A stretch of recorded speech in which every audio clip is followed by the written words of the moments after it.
지금 한국은 세계 속에 K열풍을 일으키며 다방면에서 국민의 우수성을 드러내고 있습니다. 동방의 작은 나라가 세계 속에 빛나는 기술과 문화 콘텐츠를 가지고 여러 부분에서 두각을 나타내는 것을 볼 때 참으로 놀라운 일이 아닐 수 없습니다.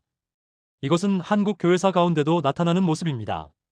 세계 교회 가운데 유례없는 모습들이 한국 교회에서 발견됩니다. 가장 독특한 것은 선교사가 아직 들어오지 않았는데도 불구하고 조선 땅에 교회가 생기고 한글로 번역된 성경이 읽혀지고 있었다는 것입니다. 이것은 세계 교회사의 전무후무한 일입니다. 아울러 수많은 선교사의 수고가 있었지만 사실 한국 교회의 부흥은 매우 자발적이고 주체적이었다는 사실입니다. 오히려 선교사들이 놀랄 정도로 조선 사람들은 열광적으로 복음에 사로잡혔습니다. 마치 들판에 번진 불처럼 조선은 순식간에 부흥의 땅이 되었습니다.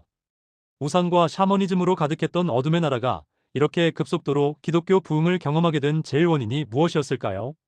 성경의 토대 위에 매우 건전하게 그리고 빠르게 전국적으로 교회들이 세워져 가게 된 그 1등 공신은 바로 권서들입니다.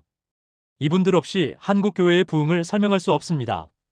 이분들이야말로 이름도 없이 빛도 없이 마치 불쏘시개처럼 자신을 불태웠던 사람들입니다.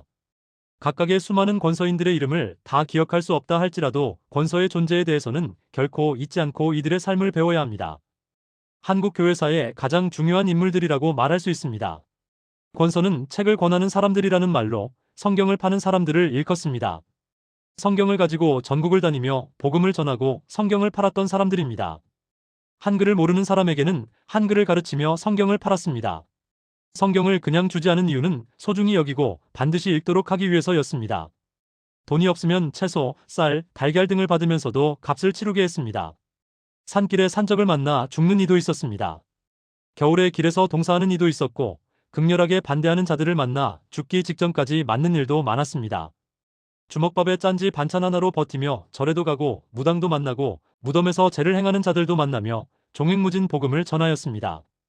당시 한국은 유교 문화로 책을 읽으며 공부하기를 좋아하는 풍토가 되어 있어서 성경을 산 사람들은 성경을 읽고 또 읽으며 어느덧 성경의 기초가 쌓여진 양질의 기독교인들이 많아지게 되었습니다. 이를 기반으로 전국적으로 사경회가 인기를 얻었고 한국 교회는 말씀의 기초 위에 부흥하는 전대미문의 기독교 부흥 역사를 기록하게 됩니다. 1900년부터 1925년까지 성서공회를 통해 나누어진 성경이 1590만 부가량 되었으니 당시 조선 땅의 성경 열풍은 실로 대단했던 것이었지요. 그 가운데 대영 성서공회에서 배포된 성경의 85.3%, 미국 성서공회에서 배포된 성경의 97.8%가 권서들에 의해서 전달되어졌습니다.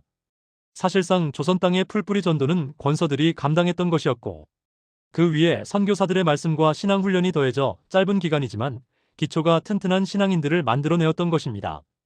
일제시대와 6.25 전쟁을 겪으며 수많은 순교자를 내면서도 신앙을 오히려 부흥시켰던 나라가 있던가요? 이것은 성경을 가르치며 전도하였던 권서들의 활약이 없었다면 가능하지 않았을 것입니다.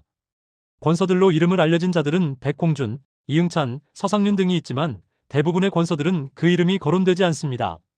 그러나 이들은 어둠 속의 사람들을 옳은 대로 이끈 천국에서 영원히 빛날 거룩한 위인들입니다.